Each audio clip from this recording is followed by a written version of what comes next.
নমস্কার বন্ধুরা, কীর্তনিয়া স্টাডি সেন্টারে আপনাদের স্বাগতম। তো আজকে আমি আরেকটা অঙ্ক শেখাতে চলেছি, খুবই সুন্দর, পরীক্ষায় দেওয়ার মতো অঙ্ক। সেটি হলো তোমরা এখানে স্ক্রিনে দেখতে পাচ্ছ। একটি আয়তক্ষেত্রকার বাগানের দৈর্ঘ্য ও প্রস্থ যথাক্রমে 100 মিটার ও 80 মিটার। বাগানের চারদিকে 10 মিটার চওড়া একটি রাস্তা আছে। রাস্তার ক্ষেত্রফল কত? আমাদের এটা চেয়েছে। তোমরা পারলে এই অঙ্কটাকে একটু স্ক্রিনশট নিয়ে নাও, তাহলে তোমার বা খাতায় টুকে নাও, তাহলে করতে তোমার সুবিধা হবে। তো আমরা এখন আমাদের খাতায় চলে আসি।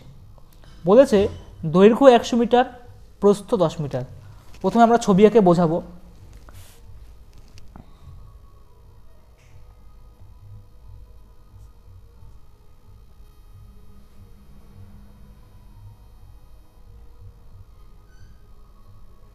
এটা একটা আয়তক্ষেত্র দেখা যাচ্ছে নিশ্চয়ই। তো আয়তক্ষেত্রের দৈর্ঘ্য হচ্ছে 100 মিটার আর প্রস্থ বলেছে 80 মিটার।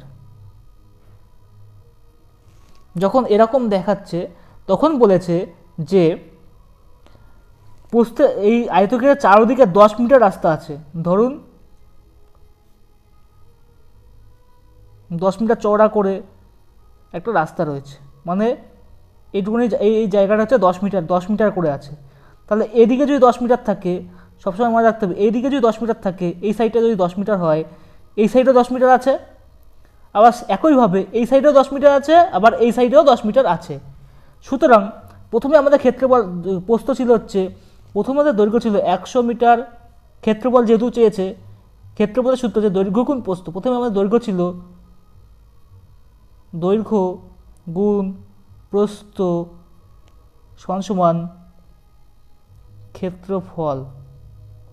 তো প্রথমে আমাদের দৈর্ঘ্য ছিল 100 মিটার এবং প্রস্থ ছিল 80 মিটার। ক্ষেত্রফল যদি চাই তাহলে আমাদের ক্ষেত্রফল হচ্ছে 8-এর পরে 1, 2, 3, 8000 বর্গমিটার হচ্ছে আমাদের ক্ষেত্রফল। কিন্তু পরে যখন 10 মিটার চওড়া রাস্তা তৈরি করা হলো, তখন ক্ষেত্রফলের পার্থক্য কী হলো? পরে যখন রাস্তা 10 মিটার চওড়া করা হলো, তখন এদিকেও দৈর্ঘ্য 10 মিটার বাড়লো, এদিকেও 10 মিটার বাড়লো। তখন রাস্তার দৈর্ঘ্যটি হয়ে গেল, টোটাল আয়তক্ষেত্রের দৈর্ঘ্যটি হয়ে গেল 100 প্লাস 10 10 20 মিটার। এর হচ্ছে একটা দৈর্ঘ্য হয়ে গেল। টোটাল দৈর্ঘ্য গুণ ক্ষেত্রফল বের করতে বলছে, তাহলে প্রস্থ কী হবে? প্রস্থ তাহলে 20 মিটার যোগ হবে, তাহলে 80 যোগ 20 মিটার। তাহলেই আমরা রাস্তার ক্ষেত্রফলটা বের করতে পারবো দুটো থেকে মাইনাস করলে। তাহলে 120 ইন্টু 100 সমান 1 2 1 2 3 12,000 বর্গমিটার। তাহলে প্রথমে ছিল আমাদের 8,000 বর্গমিটার, পরে আমাদের কত হলো? 12,000 বর্গমিটার। কত বেড়েছে? তাহলে মাইনাস করতে হবে, মাইনাস করলে ডিফারেন্স করলে বোঝা হবে। তাহলে আমরা এখন 8,000 বর্গমিটার বিয়োগ করব। 0 0 0 4 8 8 বড় 4, মানে 4,000 বর্গমিটার।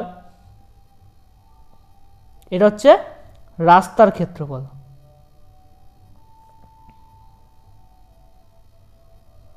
এটাই আমাদের অ্যান্সার।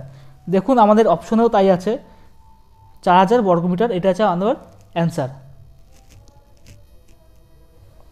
ঠিক আছে, তাহলে এই যে আমরা যে 12,000 বর্গমিটারটা বের করেছিলাম, এটা রাস্তা সহ বর্গক্ষেত্রটির ক্ষেত্রফল আছে 12,000 বর্গমিটার। এই যে 12,000 বর্গমিটার হচ্ছে রাস্তা সহ হচ্ছে ক্ষেত্রফলটি হচ্ছে 12,000 বর্গমিটার। অর্থাৎ এই পুরোটা, এই যে ছবিটা দেখতে পাচ্ছেন, এই পুরোটা হচ্ছে 12,000 বর্গমিটার, এই যে পুরোটা। আর এইটুকুনি হচ্ছে 8,000 বর্গমিটার। তাহলে এই পুরোটা থেকে যখন এইটুকুনি বাদ দেবো, তখন তো আমরা রাস্তার ক্ষেত্রফলটা পেয়ে যাব। সেটাই আমরা করেছি। প্রথমে পুরোটা 12,000 বর্গমিটার, এই পুরোটা হচ্ছে 12,000 বর্গমিটার, 12,000 বর্গমিটার করেছি। সেখান থেকে এই 8,000 বর্গমিটারটা বাদ দিয়েছি, ভেতরেরটা। তাহলেই আমরা রাস্তার ক্ষেত্রফলটা পেয়ে গেছি। রাস্তার ক্ষেত্রফল দাঁড়িয়ে গেল কত? 4,000 বর্গমিটার। এটাই আমাদের অ্যান্সার। আশা করি বুঝতে পেরেছেন। ভিডিওটি ভালো লাগলে অবশ্যই লাইক, কমেন্ট এবং শেয়ার করে দিন, আর চ্যানেলটিকে অবশ্যই সাবস্ক্রাইব করে দিন।